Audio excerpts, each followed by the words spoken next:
Vous êtes toujours sur Radio Libertaire, la voix sans Dieu, sans maître et sans publicité, la voix de la Fédération anarchiste, l'émission Arakaï, qui consacre aujourd'hui sa partie artistique au peintre Georges Michel.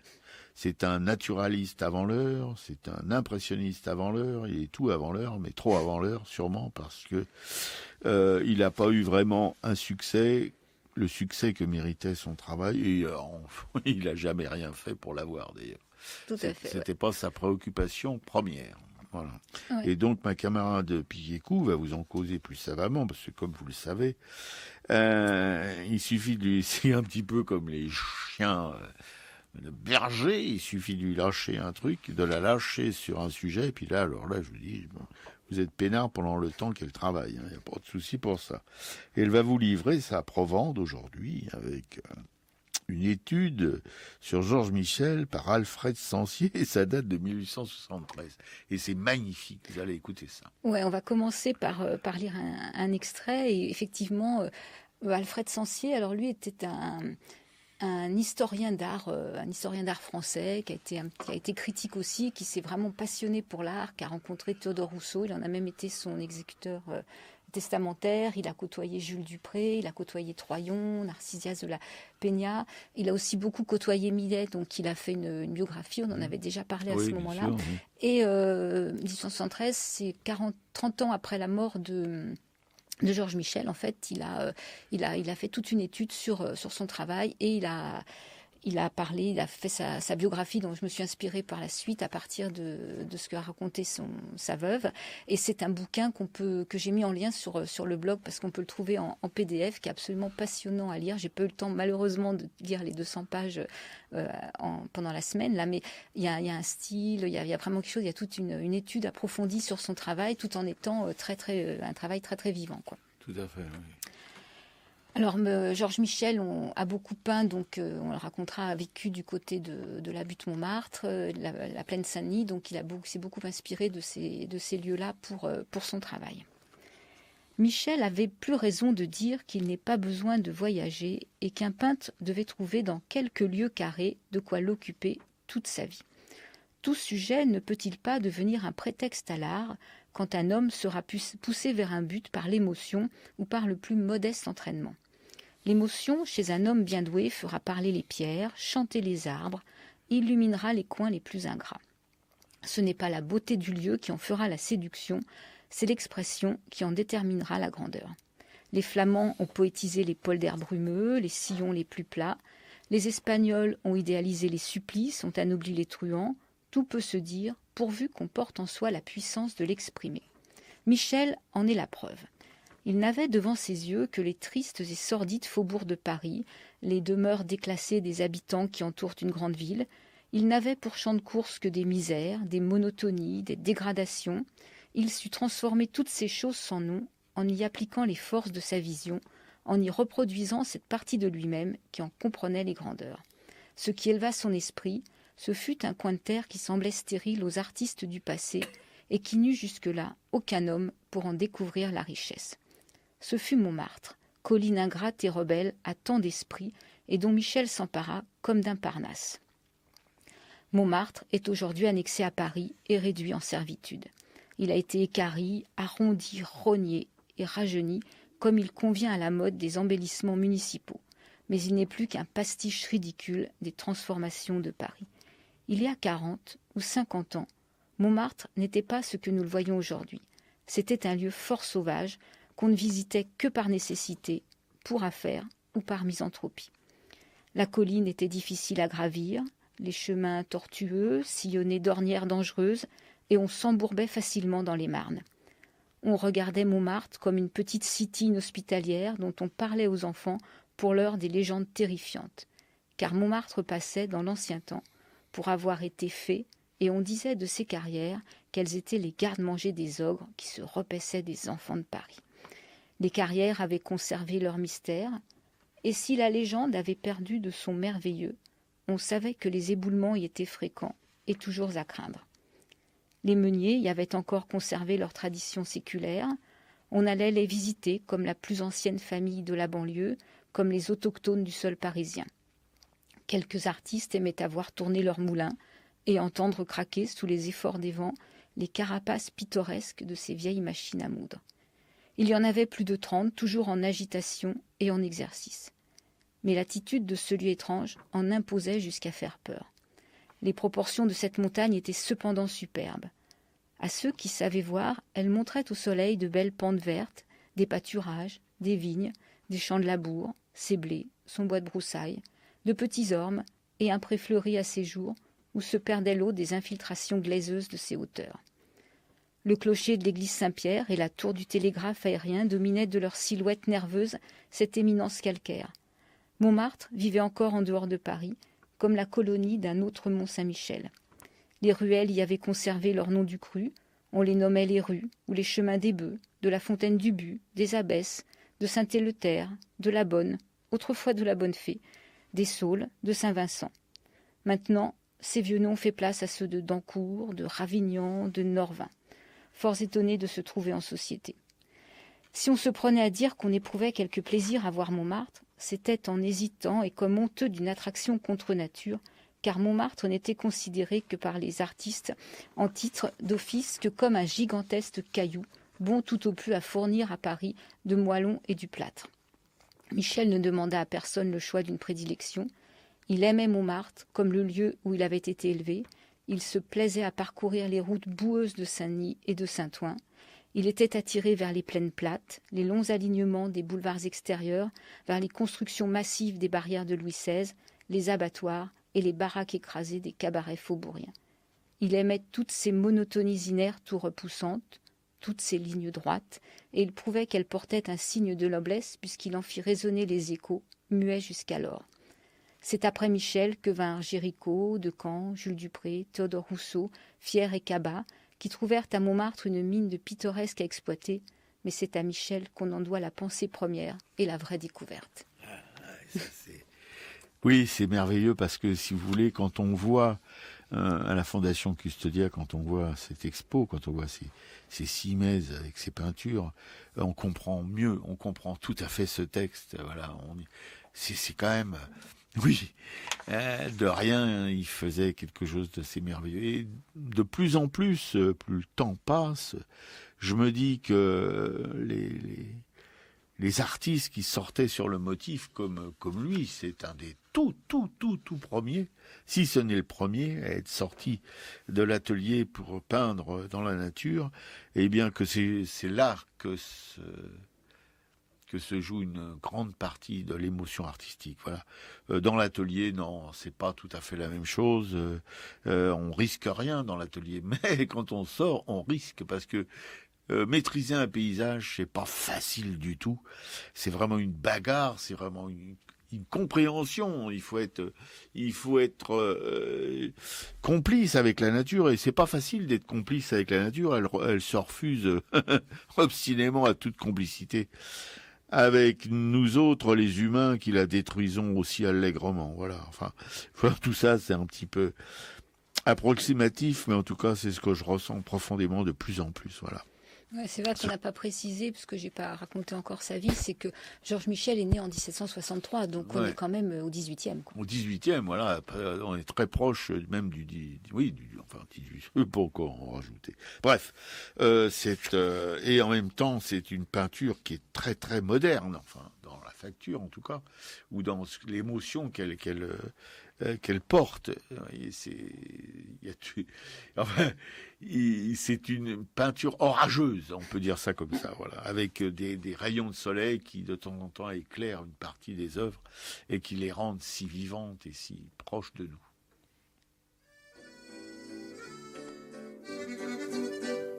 Tout en haut c'est la basilique de mon village Montmartrois. Dressée dans le ciel, elle indique: ici passant, tu es chez toi. Orgueilleuse coupole ronde de notre merveilleux clocher, la plus haute semble accrocher le cœur du monde. Car dans mon village il y a des chansons, car dans mon village il y a des garçons qui lutinent les filles avec des yeux qui brillent, car dans mon village il y a un moulin où l'on ne sépare plus l'ivraie du bon grain. C'est si bon de perdre la tête quand le soleil est de la fête. Mimi Pinson, valsez, valsez, votre grand-mère au temps passé déchira bien sa crinoline au buisson d'aubépine. Car dans mon village il y a des oiseaux, ils sont dans les vignes les moineaux. Je les entends rue des Saules et qui se disputent sur la butte. Parfois le soir dans les rues sombres, sortant d'un cabaret bruyant, on croit voir se glisser une ombre, celle d'Aristide Bruand. S'en va-t-il d'un pas qui se foresse, rejoindre Rose, rue Saint-Vincent, ou encore écouter les chants de sa jeunesse?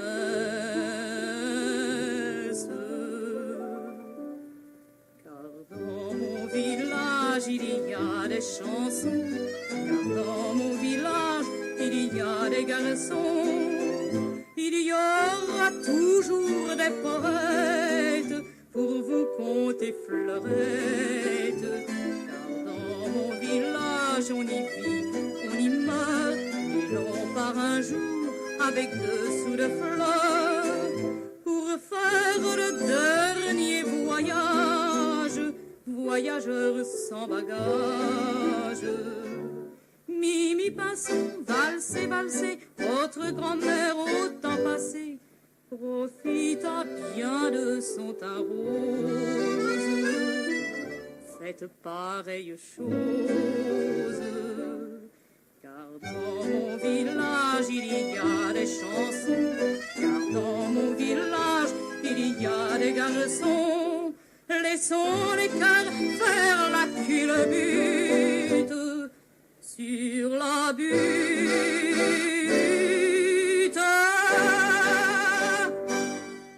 Sur la butte, Suzanne Robert. Oui, magnifique chanson, très actuelle. Non, c'est spécial dédicace, notre camarade Patrick. J'espère qu'il recevra ça comme un vrai cadeau. Ça c'en est un. Notre camarade Patrick, qui d'ailleurs est passé il y a quelques minutes, voilà, il est toujours sur la brèche. On doit vraiment le remercier. C'est sur Radio Libertaire. La voix sans Dieu, sans maître et sans publicité, la voix de la Fédération anarchiste, l'émission à Racaille, qui consacre aujourd'hui sa partie artistique à Georges Michel. Ma camarade, vous en avez déjà touché un mot, ou plusieurs plutôt, voilà, avec son papier sur l'étude sur Georges Michel d'Alfred Sancier. Et maintenant, elle va développer tout ce propos avec une bio, on dirait quelque chose. Oui, alors effectivement, ce que tu disais, cette exposition, c'est la première monographie qui a été consacrée à Georges Michel depuis 50 ans. C'est considéré donc comme un précurseur de la peinture en plein air. On l'a même surnommé le Ruisdael de Montmartre. Mais il reste encore effectivement peu connu du public. Donc voilà, cette exposition, elle nous permet de découvrir cet artiste. D'ailleurs, c'est le marchand d'art d'Urban-Ruel qui fut un des premiers à remarquer son talent au XIXe siècle. Alors la biographie que je vais raconter est inspirée donc de ce livre d'Alfred Sancier, Études sur Georges Michel, un livre qui a été rédigé donc 30 ans après la mort de Georges Michel, d'après les souvenirs de sa seconde femme. Alors voilà, il y a des choses qui sont peut-être un peu fantasmées. Enfin, c'est les seuls éléments qu'on a sur sa vie, quoi. Donc Georges Michel est né à Paris en 1763 et il fut placé chez le curé du village des Vertus, dans la plaine Saint-Denis. Un site d'ailleurs qu'il aimera donc toute sa vie. À 12 ans, il est placé en apprentissage chez un peintre d'histoire, mais l'atelier l'ennuie, le garçon n'aime pas être commandé et il fait l'école buissonnière pour dessiner d'après nature dans la plaine où il se plaisait. À 15 ans, il est déjà habile, il donne des leçons de peinture, ce qui lui permet de continuer à étudier et de recevoir des conseils, Et il tombe amoureux d'une blanchisseuse et devant le refus des parents de la jeune fille de pouvoir l'épouser, les deux jeunes gens s'enfuient, ils fuguent. À 16 ans, il est père d'un enfant et à 20 ans, il en aura 5. Donc maintenant, il faut nourrir toute cette grande famille. Toute la couvée, oui. Donc c'est un colonel des hussards qui aimait le voir dessiner, qui lui propose de l'embarquer avec son régiment et de le rémunérer pour le voir travailler. Donc il part une année en Normandie, mais sa famille et Montmartre lui manquent, donc il regagne Paris. C'est la Révolution française, il fréquente les Jacobins, il admire Mirabeau, Robespierre, Camille Desmoulins, et il se lie avec le peintre Lazare Bruandet, donc un peintre qui aimait aussi peindre sur le motif. Et tous les deux partent en escapade dans la campagne pour voir les bois, les champs, la Seine. Donc Bruandet est un précurseur de la peinture sur le motif et il dira à Georges Michel « Ce n'est rien que de donner un coup de sabre, mais c'est bien autrement difficile de donner un coup de pinceau sur le haut d'un arbre ou sur un ciel bleu. » Alors c'était un sacré loustic, le Bruandet. Il avait peur de rien, il allait dans les cabarets, il aimait bien se bagarrer un peu. C'est pour ça qu'il parle de coup de sabre. Il aurait lancé par la fenêtre une de ses concubines qui soupçonnait de ne pas être fidèle. Et après, c'est pour ça qu'il s'était réfugié dans la forêt de Fontainebleau vers Franchard pour ne pas être trouvé, quoi. Donc Georges Michel rencontre aussi Élisabeth Vigée-Lebrun et va fréquenter son atelier. Et il fait la connaissance avec le baron d'Ivry, qui est un amateur de peinture et un praticien également. Et malgré leurs opinions divergentes, le baron d'Ivry s'entendra un moment avec Georges Michel. Il lui dira même « Quand un homme a du talent, on lui passe toutes ses sottises. Si tu veux peindre pendant 2 heures devant moi, je te laisserai après pendant 2 heures parler de Robespierre. » Donc Georges Michel gagne plutôt bien sa vie vers la fin de la Révolution et de l'Empire, donc travaillant pour d'autres peintres, dont De Marne, un peintre reconnu qui vend à bon prix. Et pendant qu'Élisabeth Vigée-Lebrun fuit la Révolution pour l'Italie, son mari s'emploie à faire vendre des tableaux de Georges Michel en Angleterre, en Allemagne, en Russie. Il lui fait exécuter des copies de Ruysdael, d'Hobbema, d'Huysmans, de Rembrandt ou encore d'autres maîtres flamands. Et il peut ainsi vivre avec sa femme et maintenant ses 8 enfants. Il aime flâner sur les quais en quête de vieux livres, d'objets de toutes sortes comme des tabatières, des couteaux, des cannes. Il a également quelques élèves, mais cette contrainte ne lui convient pas. Et il ouvre une boutique de curiosités. Alors là, il va pouvoir vendre des meubles, des tableaux, pour installer le seul fils qui lui reste. Mais en fait, ce fils n'en a que faire. Il part souvent en vadrouille. Donc Michel est obligé de rester prisonnier dans cette boutique. Il peint caché. Alors il se fabrique un petit abri sous une pile de meubles. Mais c'est une contrainte aussi pour lui et ça va pas lui convenir longtemps. Donc quand son fils meurt, il vend le fonds. Donc en fait, il perd ses 8 enfants. Oui. Le baron d'Ivry l'accapare et le fait travailler. Il va acquérir tous ses tableaux. Il veut même qu'aucun autre amateur ne puisse en profiter. Donc ils peuvent rester enfermés tous les deux dans l'atelier. Et il dit même à sa femme, ce diable d'homme m'ensorcelle, il me parle toujours des flamands, des demi-teintes, des beaux tons, des beaux gris argentins, de la lumière et de l'harmonie des maîtres. Alors moi, je bois ces paroles comme du bon vin, je me grise en blanc et je danse une sarabande avec nos vieux peintres jusqu'à en perdre la tête. Sa femme meurt en 1827 et il va se remarier l'année suivante. Il a 65 ans. Et donc sa femme, celle qui raconte ses souvenirs, raconte son emploi du temps. Donc il se lève à 7 heures le matin. Il peint toute la matinée. Vers 3 heures, il arrête son travail et il part avec sa femme en promenade. Alors ils vont à Belleville, à Romainville, à la Plaine Saint-Denis, à Saint-Ouen, au but de Chaumont, à Pantin, à Bondy, à Vincennes. Et ils reviennent toujours par Montmartre. Et il semble complètement infatigable. Il déteste les voitures, il fait tout à pied. Donc elle raconte même que des fois, elle et sa fille étaient un peu fatiguées. Lui continuait un petit peu, puis il venait les récupérer. Et qu'en fait, après cette petite promenade, ils allaient manger tous les soirs dans un cabaret de Montmartre. Donc après, il vit près des Invalides. Là, il se fait installer un atelier au 2e étage. Mais en fait, ça lui convient pas non plus. Il préfère peindre à côté de sa femme, donc soit dans la chambre à coucher, soit dans la cuisine. Et là, il peut élever des poules, des lapins, des oiseaux. Il se fâche avec le baron d'Ivry après les journées de juin 1830, parce que quand même les opinions sont quand même vraiment divergentes. Lui espérait beaucoup dans cette révolution de 1830. Et il va souvent au Louvre, donc voir aussi les peintres flamands. Et il n'aura participé au salon qu'entre 1791, donc c'est la date à laquelle l'exposition est ouverte aux artistes extérieurs à l'ancienne Académie royale, et il participera jusqu'en 1814. Et puis il ne fait plus parler de lui, et il ne voit pratiquement plus personne jusqu'en 1841. Et là, en fait, il va vendre déjà son fonds de curiosités et plus d'1 millier de peintures sur papier. Il va vendre au moins 2000 petits et grands dessins. Et le tout ne rapportera pas grand-chose, mais en fait, pour lui, c'était suffisant pour vivre. Il est pris d'une attaque de paralysie. Là, il ne peut plus peindre, donc il va s'affaiblir peu à peu. Et il meurt avec sa femme et sa belle-fille à ses côtés. Et ne me plaignez pas, car si vous saviez, quoique mes yeux soient affaiblis, comme je vois devant moi de beaux tableaux, comme j'aperçois de paysages magnifiques, ah, si le bras me revenait, je peindrais des choses comme on n'en a jamais vu. Et il meurt en 1843, il est enterré à Montparnasse, sans monument, c'était sa volonté, afin de laisser le gazon recouvrir sa tombe et qu'il puisse entendre pousser la verdure et chanter les oiseaux.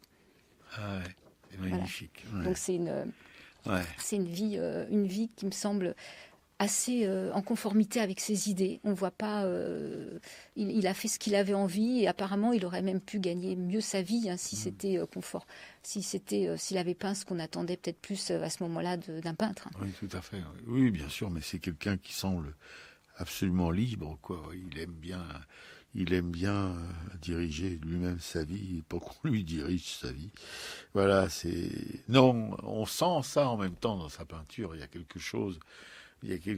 C'est pas enfin, il a des œuvres qui sont vraiment très très finies, comme on les attend du naturalisme, mais il en a d'autres qui essayent de s'échapper un peu du cadre, quoi, voilà, qui sont beaucoup plus libres, où il y a si vous approchez un petit peu, sans, comme moi, franchir des lignes qui sont théoriquement infranchissables, je me fais gentiment taper sur l'épaule par le gardien qui me dit, il faut peut-être reculer un peu, oui, monsieur, et vous voyez des empattements, c'est pas une peinture lisse, c'est pas du frottis, c'est de la peinture, voilà.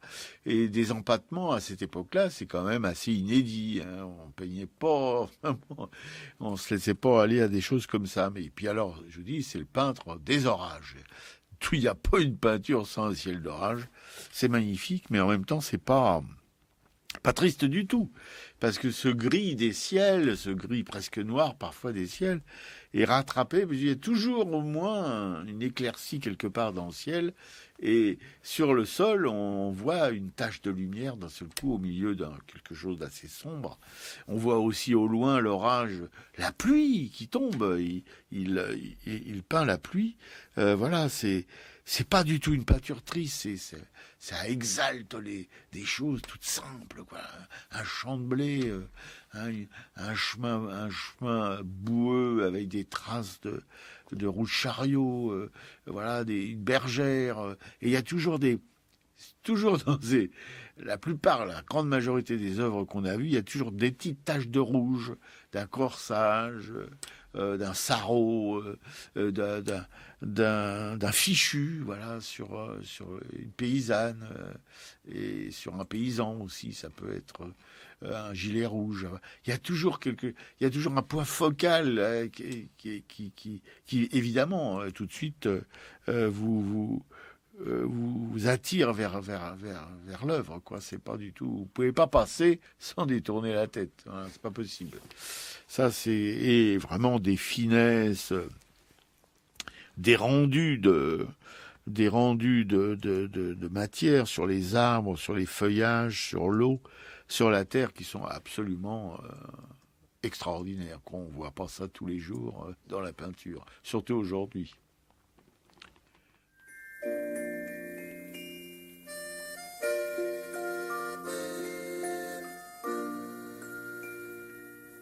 Un jour qui faisait pas beau, pas ben loin du bord de l'eau, près de la Seine, là où ski pousse des moissons, de cul de bouteille et de tessons dans la plaine. Ma mère m'a fait dans un coin, à Saint-Ouen, à Saint-Ouen. C'est à côté des fortifs, on ne voit pas des gens comme if qui sent le musc, ni des mots maquis qu'il faut, des complets quand il fait chaud. C'est un lusque dont les gosses n'ont pas besoin. À Saint-Ouen, à Saint-Ouen. À Paris, il y a des quartiers où les ptios qui n'ont pas de métier, ils se font pègres. Nous, pour pas crever la faim, à 8 ans chez un biffin, on est nègre. Pour vivre, on a du tintouin. À Saint-Ouen, à Saint-Ouen. C'est un métier de puretin, faut trimarder dans Pantin, en savate. Faut chiner pour attraper des loupasques ou pour choper des mille pattes. Dame, on nage pas dans le Benjoin. À Saint-Ouen, à Saint-Ouen. Faut trottiner toute la nuit, et quand l'amour vous poursuit, on s'arrête, on embrasse et sous les yeux du bon Dieu qu'est dans les cieux, comme une bête, on produit dans un raccoin. À Saint-Ouen, à Saint-Ouen. Enfin, je ne sais pas comment on peut y vivre honnêtement, c'est un rêve. Mais on est récompensé, car comme on est harassé, quand on crève, et le cimetière n'est pas bien loin. À Saint-Ouen, à Saint-Ouen.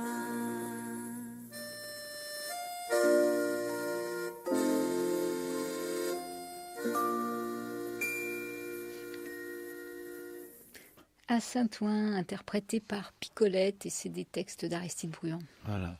Vous êtes sur Radio Libertaire, bien entendu. Hein. Vous avez entendu ce que j'ai dit, bien entendu.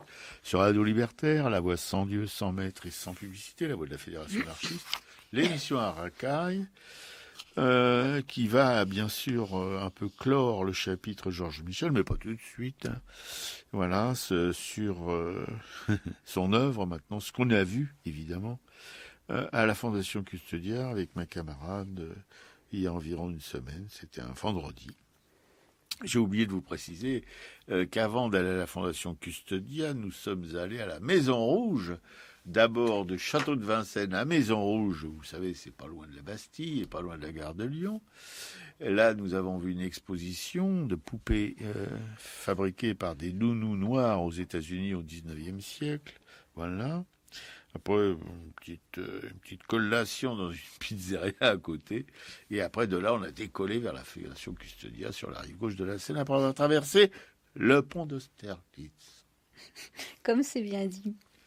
Ouais. Alors, c'est Van Gogh hein, qui était un admirateur de Georges Michel. Ce Van Gogh, il avait une culture incroyable. Heureusement qu'il a écrit à son frère pratiquement tous les jours pour qu'il puisse nous transmettre ça. Alors, il écrit à son frère et il dit, ça c'était en mars 1876, « Hier, j'ai vu environ 6 peintures de Michel. Ah, comme j'aurais aimé que tu sois là. Des routes sablonneuses et creusées conduisant à un moulin, ou un homme se rendant chez lui à travers la lande, ou un sol sablonneux, avec un ciel gris au-dessus. Tellement simple et beau. Il me semble que les pèlerins sur le chemin d'Emmaüs voyaient la nature comme Michel la voit, et je pense toujours à eux lorsque je regarde l'une de ses peintures. » Ah oui, c'est vraiment... Et Van Gogh, hein, on peut dire que c'est ça, c'est pas du tout un rusto foldingue hein, comme on l'a présenté longtemps. C'était quelqu'un de très cultivé, de très fin, de très sensible, de très érudit, voilà, qui voyait beaucoup de choses et qui en avait une idée qu'il communiquait à son frère avec un courrier vraiment très abondant. Voilà, et oui, comme le dit ma camarade, heureusement qu'on a encore tout ça à notre disposition pour pouvoir un peu comprendre ce qui se passe dans la tête d'un peintre. Ouais. Alors, on peut reparler, oui, de son œuvre, tu l'as déjà bien décrite. Hein. C'est vrai que ce qui nous a le plus frappé, c'est ces orages et ces plaines, ces grandes plaines. Quoi. C'est vrai qu'il fait des ciels magnifiques. Et c'est justement cet éclat de lumière qui toujours présent, ouais. oui. Il n'y a pas une œuvre, il n'y a pas une toile, si vous voulez, petite ou grande. Il en a fait quand même des assez grandes. Et même dans les assez grandes, il y a toujours cette tension, quoi. C'est entre le, si vous voulez, le côté violent des ciels, des atmosphères, et en même temps, toujours une petite balade de lumière, voilà, au milieu de tout ça. C'est éclairé, tout est éclairé en fin de compte, et c'est assez rare dans une œuvre picturale, en tout cas à cette époque-là, parce qu'il y a eu des comme vous évoquez ma camarade Rousseau et compagnie, Millet et tout ça. Parce que chez Millet, c'est pareil, ou Rousseau, c'est plus proche, plus vrai peut-être que chez Michel, qui était un peu plus fantasque, je trouve, dans son approche de la nature. Chez Millet, tout est pondéré, tout est mesuré, voilà, il y a une espèce de classicisme, en tout cas. Chez lui, chez Michel, c'est pas évident au premier abord comme ça, mais c'est pas du tout. On sent que il est à l'étroit dans les marges, quoi. Il faut un petit peu faire valser tout ça pour pouvoir s'exprimer, quoi. Ces paysages, ils ont, en tout cas, de mon point de vue, qui peut être parfois un petit peu bizarre, ou non, bizarre, c'est pas le mot, mais enfin si, ça peut être bizarre. Mais j'ai un point de vue, je regarde les choses et je les ressens, ou je les ressens pas. Là, j'ai ressenti vraiment violemment la beauté de son travail, parce que justement, il y a cette espèce de liberté qui est sous-tendu, qui est derrière, qui est tapis, là, et là, et là, qui fait trembler un petit peu ces paysages. Voilà, c'est pas du tout du convenu. Et il y a même j'avais fait remarquer à mes camarades dans l'autre balade, devant ses œuvres, il y a des peintures avec des moulins, il y en a beaucoup. Des moulins de Montmartre, des moulins d'ailleurs. Voilà, il était assez sensible à ces choses, à ces moulins, qui sont, alors que vous avez une peinture tout autour qui est, on pourrait dire, assez mesurée techniquement, qui est bien foutue, tout ça. Et le moulin, il est un peu à la déglingue tout le temps. Il fait pas des moulins finis, comme il peut faire des paysages finis, aboutis, quoi. Les moulins, l'impression, paf, c'est une tache qui arrive là, un peu de guingois, un peu avec des grosses touches de peinture. C'est pas du tout fini ou raffiné comme le reste. Alors, et là, c'est un petit peu curieux. Est-ce que ça veut dire quelque chose quand même, parce que c'est pas innocent. S'il fait ça comme ça, c'est parce que c'est peut-être là qu'il prenait de la liberté avec la réalité. Ouais. Alors la question est qu'effectivement, il allait sur le motif, il faisait beaucoup de dessins. Peindre, on n'est pas sûr parce que le tube de peinture n'existait pas, donc on ne sait pas trop s'il dessinait qu'il allait peindre après dans son atelier, quoi. Il n'y a pas une certitude absolue sur le fait qu'il peignait réellement en plein air, quoi. Oui, mais ça, c'est beaucoup de naturalistes qui sont comme ça, parce que. Mais Millet faisait pareil, je crois. Absolument, oui, Millet c'est pareil, parce que c'est vrai que peindre, emmener ses vessies dans la nature, comme Turner d'ailleurs. Turner aussi, il allait dans la nature, il faisait beaucoup de croquis. Et il finalisait tout ça dans son atelier, quoi, parce que c'était pas très commode de se balader avec des vessies de porc remplies de barbouilles, quoi. Voilà, c'était pas très commode. Pour ça que le tube a été une révolution extraordinaire en tout cas pour les peintres naturalistes ou pour les peintres impressionnistes, parce que il pouvait effectivement, comme Van Gogh, lui, il revenait pas à l'atelier, il n'avait pas l'atelier d'ailleurs, il revenait pas à l'atelier pour peindre, il peignait vraiment sur le motif, parce qu'il avait des tubes à sa disposition. Voilà, c'est tout simple. Et c'est vrai que Piquécoult a raison de relever, c'est un point extrêmement important, même si ça vous semble pas, et c'est pas évident de prime abord, mais c'est vraiment très important de relever cet empêchement technique de travailler vraiment sur le motif, à cause, si vous voulez, de ces saloperies de vessie de porc, parce qu'il fallait préparer ces couleurs aussi, où vous alliez chez le marchand de couleurs, il vous enfilait, mais il vous collait ça dans une vessie, quoi. Voilà. Alors c'est vrai que Georges Michel n'a jamais été dans la misère, hein. Il pouvait vivre, il vivait pas avec beaucoup d'argent, mais il a toujours vécu parce qu'il a aussi beaucoup travaillé à faire de la restauration de tableaux. Donc il a travaillé, je crois qu'il en a fait de la restauration même pour le musée du Louvre. Mais par contre, il récupérait. Donc, sa femme raconte que quand ils avaient terminé leur petite balade là dans les plaines de Saint-Denis, de Saint-Ouen, etc., avant d'aller manger, il s'arrêtait toujours au bureau de tabac. Et là, il achetait du tabac. Et en fait, il récupérait tous les petits papiers qui enveloppaient le tabac. Il en avait toujours plein dans les poches. Et c'est pour ça qu'on raconte justement qu'à la fin, quand il fait la vente 2 ans avant de mourir, qu'il vend un peu tout son fonds d'atelier, il y a beaucoup aussi de petits dessins. Et ça devait lui servir aussi à faire des croquis. De même qu'il récupérait les papiers jaunes qui entouraient les chandelles. Ouais. Oui, ça fait un peu comme Poulbeau, le fond d'atelier, là, parce que Poulbeau, tout a été dispersé à sa mort, et c'est très difficile de récupérer, de faire maintenant une exposition cohérente de Poulbeau, parce qu'il y a des œuvres qui sont dispersées partout. Eh bien, c'est un peu la même chose avec Georges Michel, voilà, mais c'est assez touchant de voir ces petits bouts de papier sur lesquels il faisait ses crobards. Voilà, c'est quand même, il y a des choses comme ça dans les vies d'artistes qui sont toujours un peu craquantes, quoi. Voilà, c'est un côté humain comme ça. Et d'ailleurs, il sortait d'un milieu modeste. Il sortait pas de la culture Jupiter, hein, comme on dit. Hein. Et voilà, il avait l'habitude d'être économe. Je connais quelqu'un comme ça d'ailleurs. Récemment, je voulais m'acheter 4 enveloppes pour mettre des petites choses dedans pour faire des cadeaux. 4 enveloppes, ça coûte 8 € parce que j'achète pas des enveloppes et je me suis fait faire remonter des bretelles par quelqu'un qui m'a dit, ben non, 4 enveloppes, 8 €, non, c'est pas pensable. Enfin, étant donné tes finances, mon pote. Bon, voilà. Alors maintenant, j'ai décidé de tout calculer en 4 enveloppes. Voilà. Ça coûte combien, ça? Quoi? Ça coûte 8 enveloppes? Ah non, je peux pas. Eh ben, je pense que Georges Michel devait être un peu comme ça, et c'est une qualité, en fin de compte. Ouais. En tout cas, ce que rapporte sa femme, c'est un homme qui était charmant, enfin, qui travaillait, qui était aimant par rapport à son entourage. Et il y a très peu de ces tableaux qui sont signés. Il y en a que 2. Hein. À l'exposition, on en voit 2, c'est l'Orage et la Sablonnière. Ouais. En fait, lui disait, je ne mets jamais de signature sur mes tableaux parce que la peinture doit parler d'elle-même. Et la signature n'est qu'une enjôleuse qui cherche à tromper ou à séduire. Le tableau doit plaire sans le secours d'un nom ou d'une étiquette. Il faut faire comme nos anciens. Ils ne signaient pas leurs signes et dans leur talent. Ah oui, ça c'est magnifique aussi, c'est quelque chose de...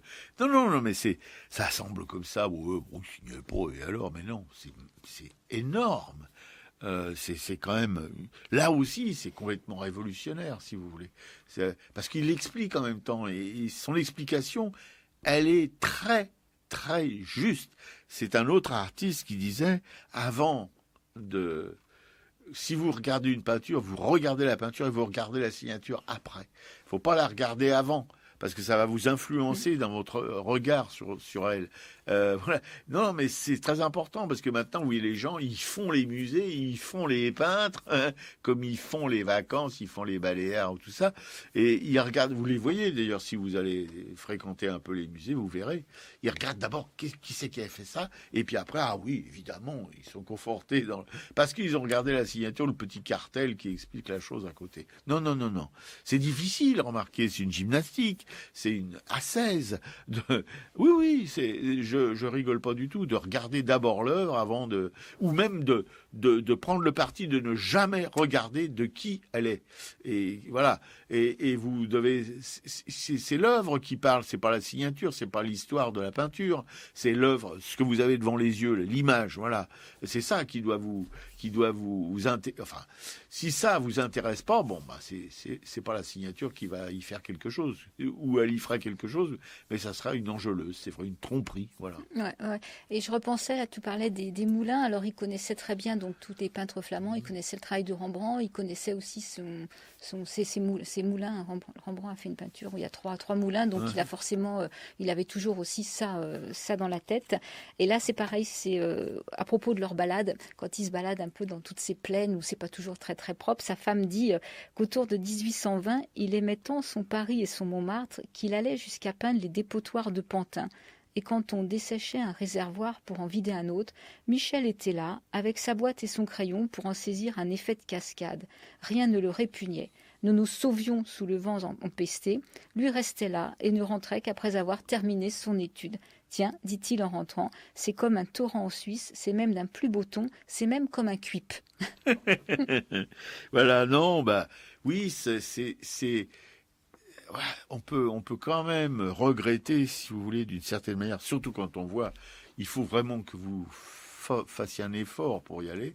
Si vous devez en faire un, il faut le faire, parce que vous avez là un exemple vraiment je ne veux pas chercher des mots encore, des superlatifs un petit peu stupides, mais bon. Vous avez un incontournable, en tout cas, du naturalisme, de la peinture en plein air. Une sortie des ateliers qui a été, en fin de compte, assez brève, assez éphémère. Ça n'a pas duré plus d'un siècle, avant que les artistes retournent dans leurs ateliers, s'enferment dans leurs ateliers. Voilà, ils n'en sortent que pour exposer leurs nanars dans des galeries bidons avec des marchands d'art frileux et compagnie. Enfin bref, toute une histoire. Mais je veux dire, c'est dommage parce que si vous voulez, la peinture sur le motif, la peinture de plein air, ça a duré grosso modo depuis ce fameux Georges Michel jusqu'à les derniers grands noms de la peinture comme Georges Bernard Buffet, qui a fait encore dans son œuvre, il y a une pléthore de paysages qu'on aime ou qu'on n'aime pas. Personnellement, j'aime pas beaucoup. Enfin bon, ça c'est parce que c'est dans la période de Buffet qui est pas très intéressante. Voilà. Mais après lui, il y en a jamais. Il n'y a pas de grands peintres qui se sont mouillés dehors. Ou à ma connaissance en tout cas. J'ai pas dans mon petit panthéon. Pas d'exemple à vous citer, à part évidemment les amateurs, mais bon, c'est pas toujours pour le meilleur. Quand on va au bord de la mer, en Normandie, on voit leur peinture. Bon, oui, ils payent. Il y a des amateurs qui payent encore beaucoup sur le motif. Il y a des concours de peinture sur le motif.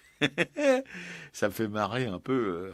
C'est encore sur les bords de mer, en Normandie, en Bretagne. Vous voyez, il y a des Bon, ils perpétuent cette tradition, mais bon, ils n'en sortent pas. C'est-à-dire qu'ils la perpétuent en copiant, si vous voulez, en copiant le passé. Mais j'ai vu une fois, dans la seule fois où j'y suis allé d'ailleurs, dans cette monstration, comment on appelle ça, là, cette expo commerciale qui est à Paris, là, la FIAC. J'y suis allé une seule fois en revenant de province. Après ma relégation d'un quart de siècle dans le sud, quand je suis arrivé à Paris, j'ai dit il faut que j'aille voir ce truc. Et là, j'ai vu effectivement un paysage contemporain, magnifique. C'était un paysage de banlieue avec la banlieue proche, la banlieue parisienne, là, avec des grandes cheminées, là, des choses, des incinérateurs. Et j'ai trouvé qu'elle était magnifique. C'était un grand format, un 120 figures, un 120 paysages. Assez énorme, presque 2 mètres sur 1 mètre 30, quoi. Mais bon, c'est une exception. On connaît aussi un copain à la Bastille, au marché de la Bastille, qui est un peintre de paysage, alors qui n'est pas tout à fait ordinaire. Lui, ce qu'il fait, c'est assez intéressant. Mais bon, c'est quand même rien du tout à côté des hordes de rapins qui envahissaient Fontainebleau, Barbizon, la Maroufée, Bourg-en-Marlotte, Grèce, etc. Ce passé-là est complètement révolu, quoi. Il n'existe plus. Ouais. Alors il y a une partie de son œuvre dont on n'a pas encore parlé. C'est un peintre qui a aussi beaucoup dessiné. Il y a la dernière salle est consacrée à ses dessins.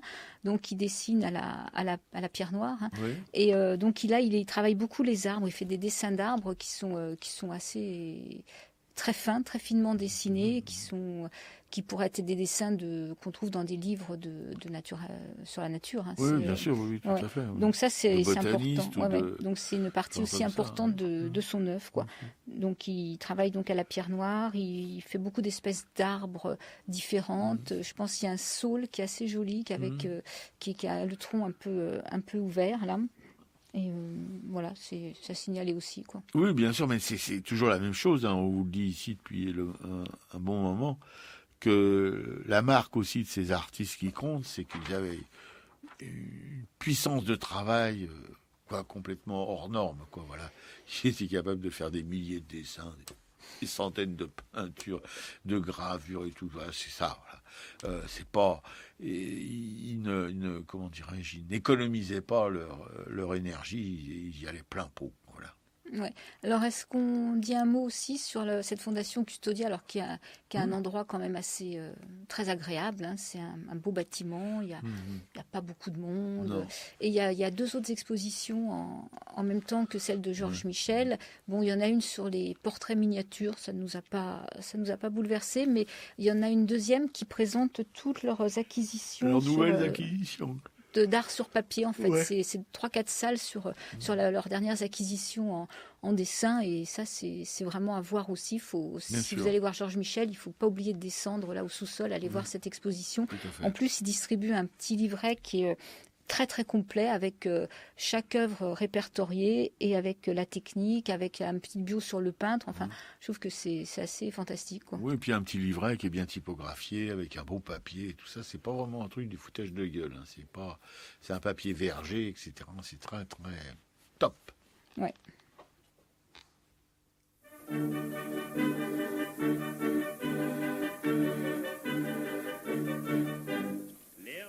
Ils s'en vont l'été au bain de mer, chacun de leur côté pour respirer en liberté et reprendre haleine. Moi je peux pas me payer les bains de mer, pour mes tirons je prends le chemin de fer et je vais respirer un bol d'air au mois de Vincennes.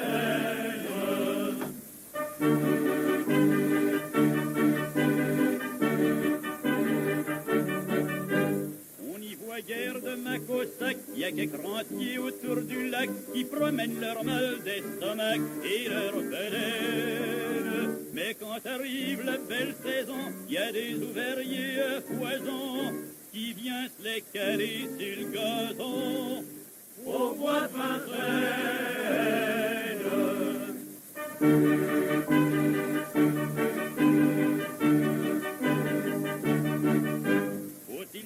Quand ils sont partis, on trouve des coups de poulet rôtis, des restes de dessert assortis et de porcelaine. Des boîtes à sardines, des litrons vides ou cassés, des bouts de citron, des petits journals et des étrons au bois de Vincennes.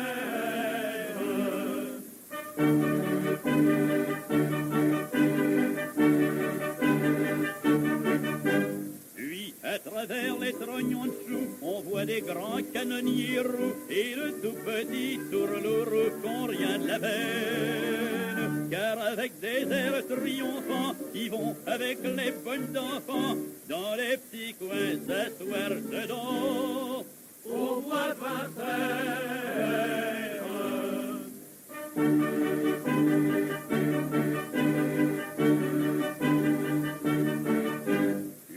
Après, sous les massifs, c'est les puritains des sportifs qui se glissent avec des airs craintifs dans la Garonne.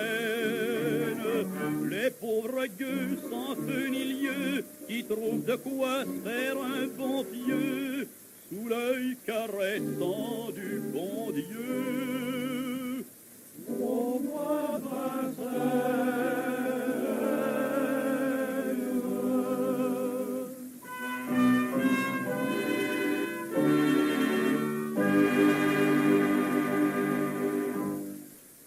Voilà, c'était au Bois de Vincennes, interprété par Stello, et toujours ce Paris d'Aristide Bruand. Oui, un Paris, évidemment, qu'on ne verra plus jamais, sauf en rêve. C'est un peu triste, mais bon.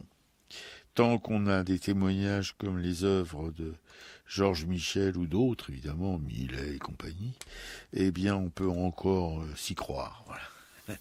Ça nous aide à survivre. Et tout de suite, les accords se posent la question. Mon camarade Picaco va vous raconter. Alors, les expositions, donc ce Georges Michel, hein, on répète, donc à la Fondation Custodia, c'est au métro Assemblée nationale, c'est tous les jours sauf le lundi, de 12h à 18h, et ça jusqu'au 29 avril 2018, et ça s'intitule Le paysage sublime. Et avoir en bonus, donc au sous-sol, l'exposition donc Art sur papier, toutes les récentes acquisitions de cette fondation. Oui, moi j'y retournerai probablement parce que j'en ai pas eu assez.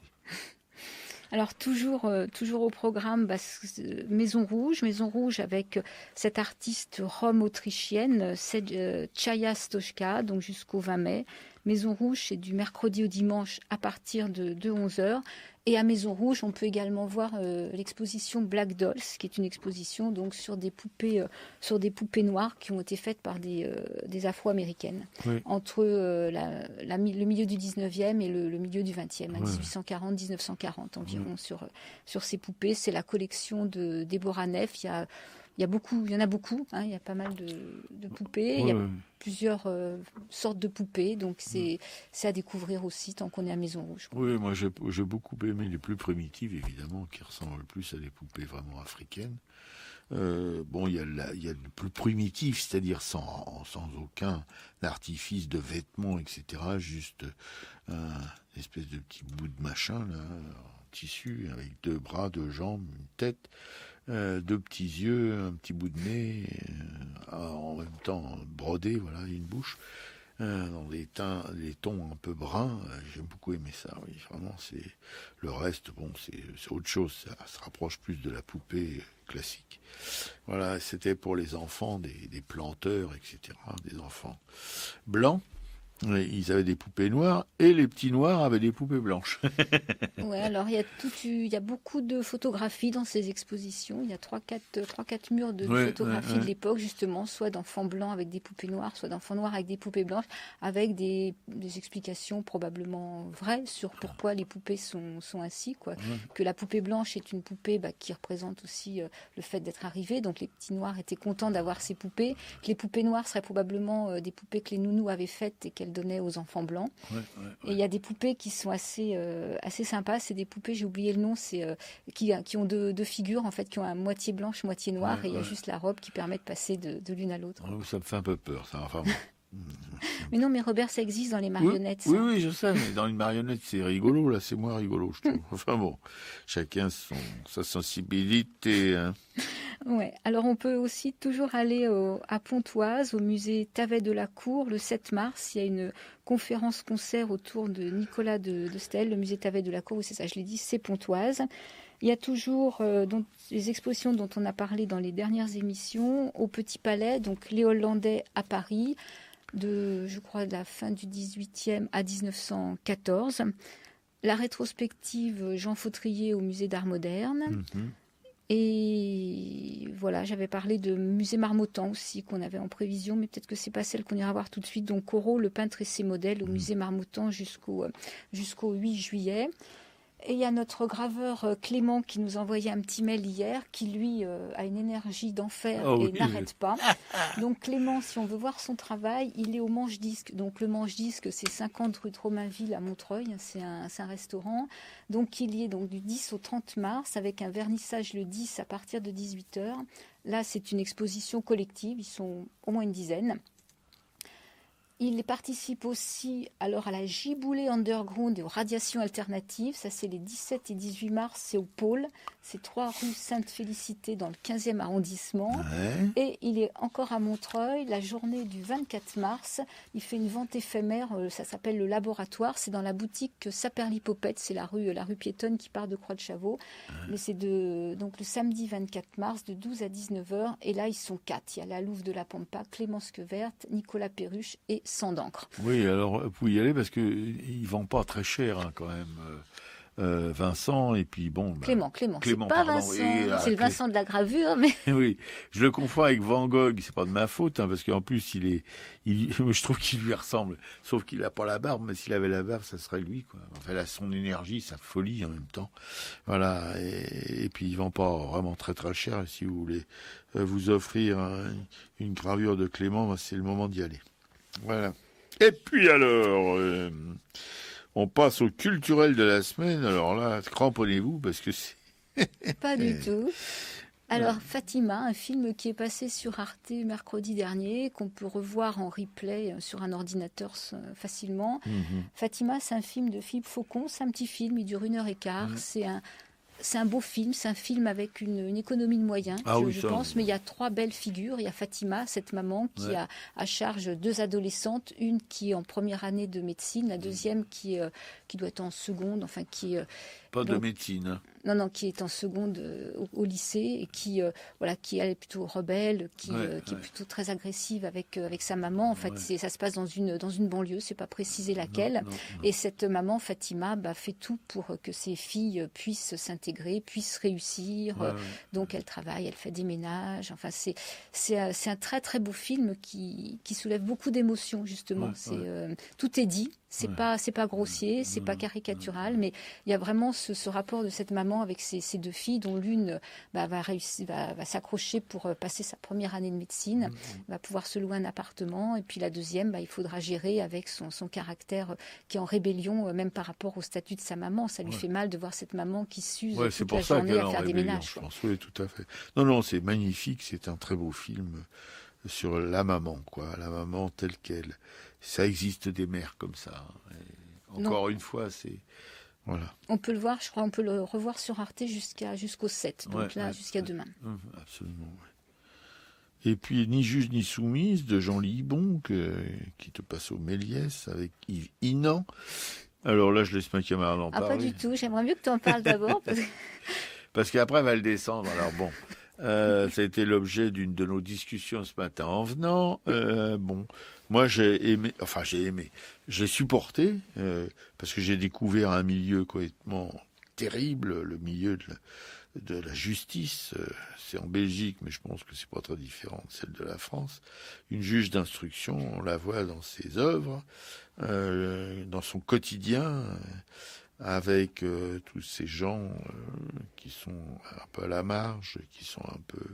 Bref, des gens qui sont pas vraiment des lentilles, c'est le moins qu'on puisse dire, ni des lentilles intellectuelles, ni des lentilles d'argent.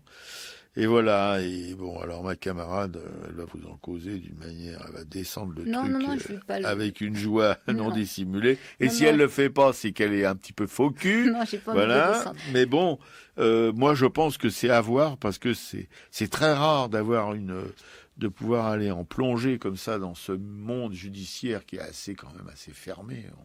On n'est pas tous les jours qu'on peut voir comment ça se passe vraiment. Et rien que pour ça, c'est très important de le voir, je crois. Voilà, c'est tout ce que j'avais à dire là-dessus. Non, c'est vrai que c'est une juge qui a son franc-parler, qui sait dire les choses, qui est quand même plutôt sympathique avec ses prévenus, même si elle sait dire qu'à un moment ça dérape, elle le dit, et elle a quand même un regard qui est intéressant. Moi, mais ce film m'a quand même profondément ennuyée malgré tout. J'ai trouvé le temps long. En fait, je sais pas, peut-être que c'est de prendre toute cette misère dans la figure d'un coup avec ces scènes qui succèdent. La trame, c'est une enquête, c'est la réouverture d'une enquête sur le meurtre de 2 prostituées qui date d'il y a 20 ans. Donc on passe régulièrement ces scènes-là d'enquête reviennent, et puis entre-temps on voit les prévenus se succéder donc dans son bureau, et elle qui les interroge avec les avocats souvent à leur côté. Mais je sais pas, moi ça n'a pas fonctionné. C'est vrai que ces prévenus sont tous des gens issus d'immigration, donc ça m'a pas plu non plus. Et puis il y a beaucoup de choses qui sont mises à nu. Effectivement, il faut les mettre à nu, mais je sais pas, peut-être j'avais pas à ce moment-là envie de me prendre tout ça dans la figure. J'avais l'impression de regarder un peu ce que j'avais pas à voir finalement, de voir ces gens qui leurs histoires, voir ces gens qui pleuraient pour qu'on les remette pas en prison parce que c'était terrible. Enfin, c'était un peu difficile pour moi de voir ça. J'ai l'impression d'être voyeuse en fait, de pas être à ma place. Oui, voilà. Moi, tu l'étais pas apparemment. Et puis Elmire Dori, alors là c'est quelque chose que vous devez absolument voir.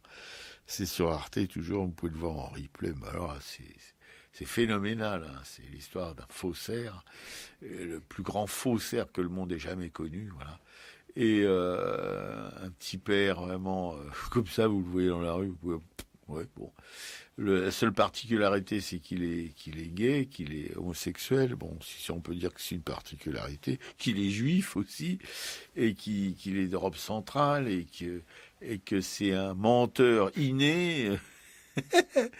Il a, je sais plus combien d'identités. Ce nom de Horry, c'est un nom inventé. Il a tout inventé. Il a inventé sa bio, sa naissance, tout. Voilà, il est passé à travers les mailles du filet nazi. C'est un miracle, quoi, parce qu'il a été 2 ou 3 fois arrêté par les nazis.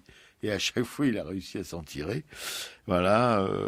Après, il a compris qu'il fallait qu'il fasse attention, donc il s'est planqué jusqu'à la fin de la guerre. Mais avant de se planquer, il a fallu vraiment qu'il risque 2 ou 3 fois de suite de finir avec les autres membres de sa famille. Membres de sa famille dans les camps de la mort. Voilà. Mais il faut suivre cette vie. C'est quelque chose d'hallucinant. Ouais, il y a des gens qui ont 15 vies en une, quoi. C'est absolument incroyable, quoi. Donc un faussaire talentueux, un faussaire de génie, et qui malheureusement pour lui, en fait, donc a connu des moments de sa vie où il n'avait pas d'argent, d'autres où il devait en avoir énormément quand il réussissait à écouler tous les faux tableaux, avec la complicité quand même une fois de Chamberlain, après d'un marchand d'art, Fernand Legros, qui lui était quelqu'un de franchement antipathique et qui a été, le mot est faible, hein. qui l'a complètement détruit, parce que là on était sur une grosse pointure, même si effectivement, arnaquer des marchands d'art, en soi, il y a des choses qui sont assez drôles de voir que finalement, on a réussi à vendre des centaines de Matisse, de Picasso, de Cézanne, qui étaient complètement faux et qui sont encore actuellement même dans les musées, quoi. Il y a tout un marché quand même du faux qui est incroyable, quoi. Ouais. Oui, mais bon, moi, l'intérêt du film, c'est justement ce personnage, voilà, qui mène une vie de cavale perpétuelle. Il a tous les flics du monde au cul, le FBI, Interpol, tout ça, et qui malgré ça, il prend quand ça sent vraiment le brûler, il prend un avion, il se tire dans un autre État aux États. Il a écumé pratiquement tous les États-Unis comme ça, voilà, en escroquant les gens perpétuellement, en faisant des faux, quoi. Mais aussi une puissance de travail extraordinaire, quoi. C'est là, on est toujours dans le même schéma, qu'on soit faussaire ou pas faussaire, mais une puissance de boulot. Il a fait des milliers de trucs. Enfin bon, voilà. Et il y a un passage qui m'a particulièrement marqué, c'est que il avait fait comme ça, sans y penser, sans penser à rien, un dessin à la façon de Picasso.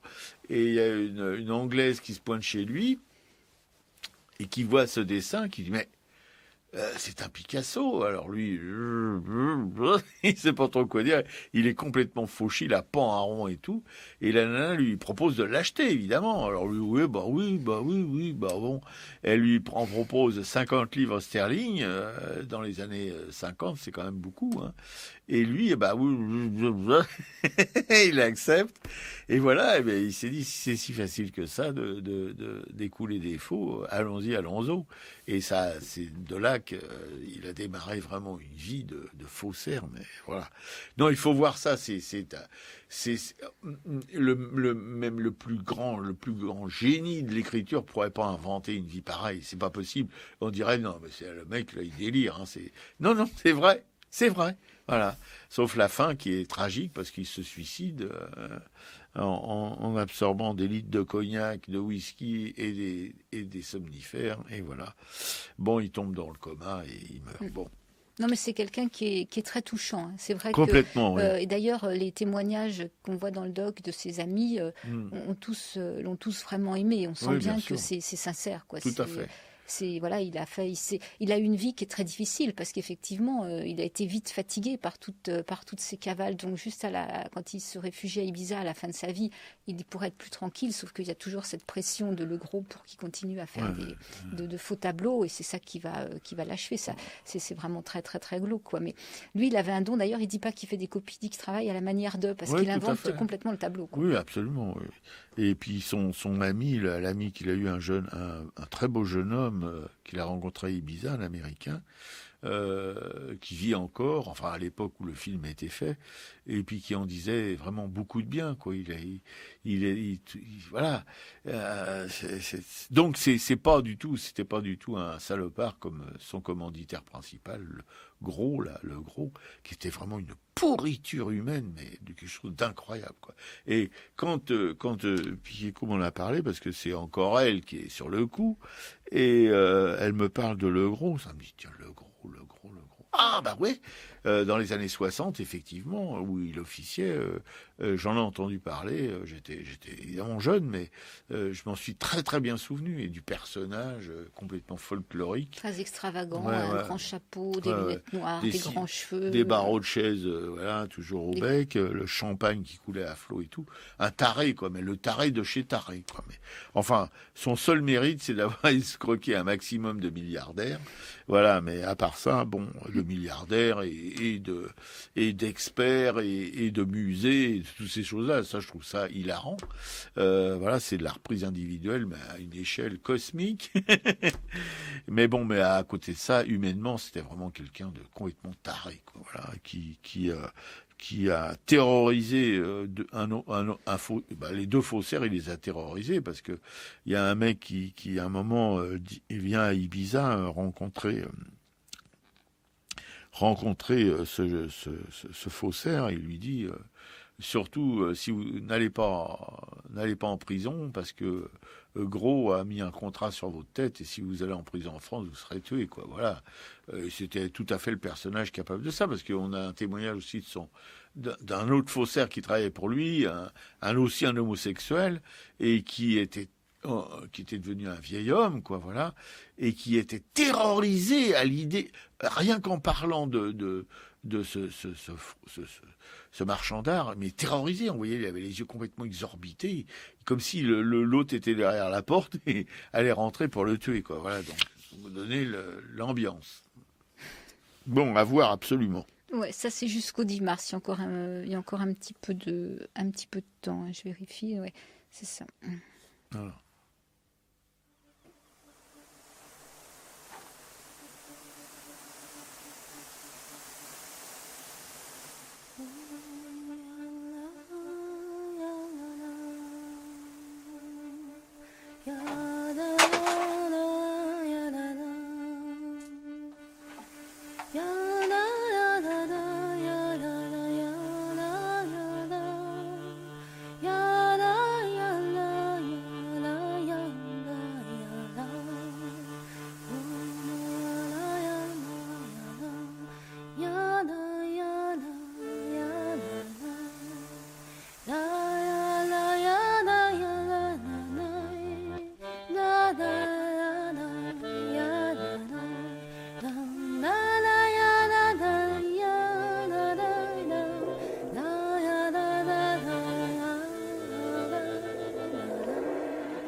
Sans passer les femmes, nous qui n'avons pas d'histoire.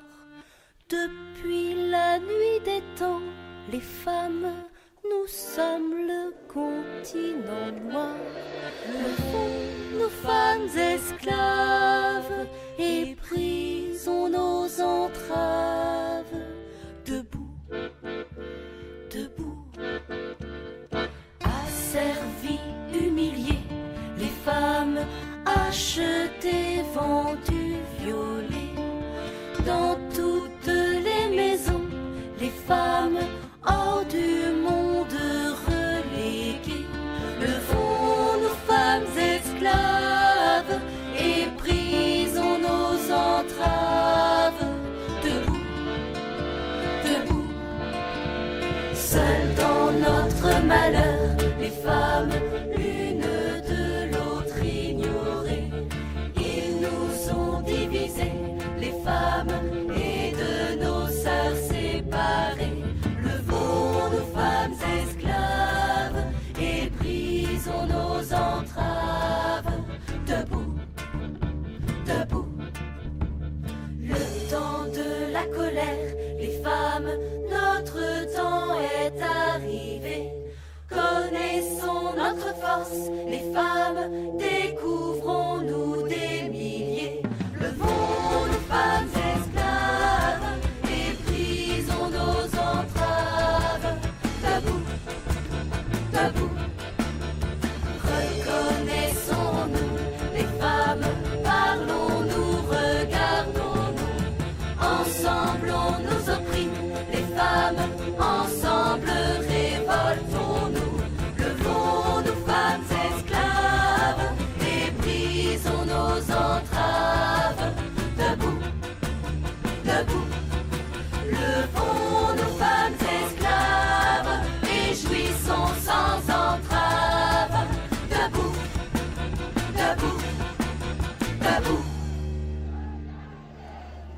L'hymne des femmes, la compagnie Joli Môme.